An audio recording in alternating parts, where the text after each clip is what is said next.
Et salut à tous, c'est Captain et je vous retrouve pour la critique de pilote de Constantine que je viens de regarder.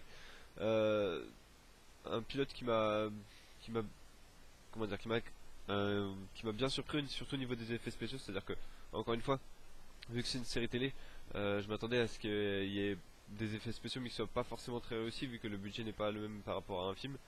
Euh, les effets spéciaux passent, il n'y a pas de comment dire de scène cheap un peu où vous sentez vraiment que là fallait en faire un, mais bon ils ont mis juste deux ou trois techniciens dessus et puis c'est tout. Mis à part un moment où les ailes d'un ange se referment, là ça m'a vraiment donné l'impression d'être vraiment un effet spécial pas cher et un peu monté en carton. Euh, en dehors de ces remarques sur les effets spéciaux, l'épisode m'a plutôt bien plu. Euh, Quelques petits trucs bizarres, c'est-à-dire que l'actrice qu'on voit tout au long du pilote, on sait qu'elle va pas revenir pour la série vu qu'il y a eu un problème, je crois, au niveau du contrat ou quelque chose comme ça. Donc en fait, elle apparaîtra que dans le pilote. Donc le personnage de Liv disparaît. Elle a été remplacée par une autre actrice qui va jouer un personnage que je connais pas. Vu que j'ai lu quelques comics Constantine, j'en ai lu deux et c'était la version New 52, donc qui est complètement différente de celle qui est adaptée là, en tout cas de ce que du peu de comics que j'ai lu sur Constantine. Les comics que j'ai lu, c'était un personnage très lourd, très Constantine était très lourd, très déprimé, très avec des forces qui le dépassaient vraiment. Alors que là, on sent il est assez léger, même si même s'il a un passé qui est très lourd parce qu'on voit qu'il a emmené une petite fille en enfer pour une fille de 9 ans pour souffrir éternellement. Euh, il reste assez léger, il détend toujours l'atmosphère, il est assez hautain. Et puis on sent toujours qu'il sait ce qui se passe, alors que dans les comics que j'ai lus, il affrontait quand même des pouvoirs qui le dépassaient, et puis il était obligé de sacrifier des gens pour ça. Là, il y a un peu de ça, vu qu'à la fin on découvre qu'en fait il a sacrifié quelqu'un pour savoir vraiment ce qui allait se passer dans le monde, et surtout apparemment aux États-Unis, vu que la série apparemment s'annonce comme un road trip autour des États-Unis pour découvrir, pour affronter des démons qui sont en train de foutre un peu le bordel partout. Donc ouais, c'est pas forcément le personnage que j'attendais. La série est plutôt bien filmée, en tout cas le pilote était plutôt bien filmé. Les scènes de tension un peu très légèrement horrifiques, ça passe. Désolé. Les scènes de tension un peu horrifiques, ça passe nickel. Ça, c'est pas un grand film d'horreur, mais bon, ça fait des petits moments toujours avec ces jumpscares.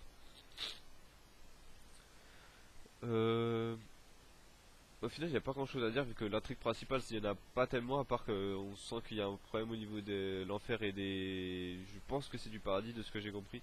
Et en fait, les anges ont ordonné à Constantine de savoir ce qui allait se passer. Pourquoi le.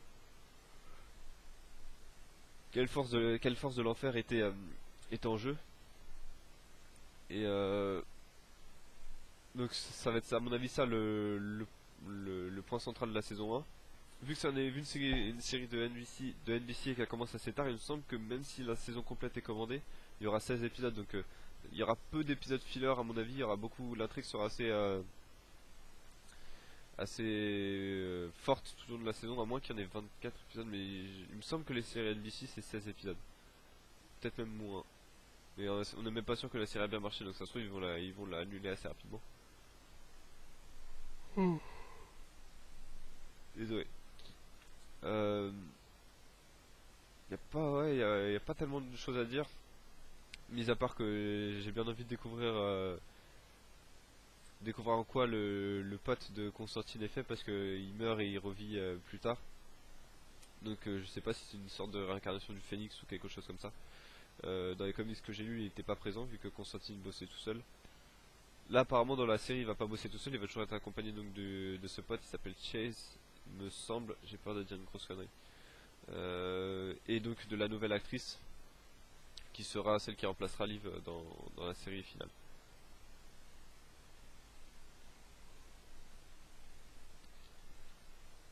Donc ouais, j'ai pas grand chose à dire sur ce pilote honnêtement, parce que l'intrigue principale n'est pas forcément développée, on sait que ça va être un road trip.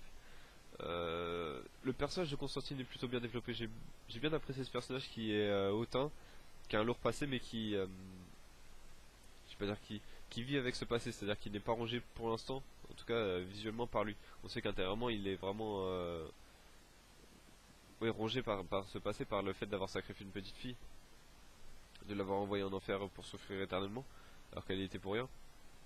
Mais le moment où il raconte par exemple comment son père l'appelait, donc tueur, parce qu'il avait tué sa mère à la naissance, enfin que sa mère était morte à la naissance. Ah, ça ça. Ça c'était assez sympa. L'acteur, je crois que c'est son premier gros rôle. Il était surtout connu pour avoir fait la motion capture et dans Assassin's Creed 4 Black Flag, le jeu vidéo. Je m'attendais pas à ce que John Constantine soit anglais, parce que encore une fois dans les comics que j'ai lus, il s'est pas précisé, vu qu'il bossait surtout à New York. Ça m'a surpris de le voir au départ en Angleterre dans un asile psychiatrique. Euh, donc je sais pas.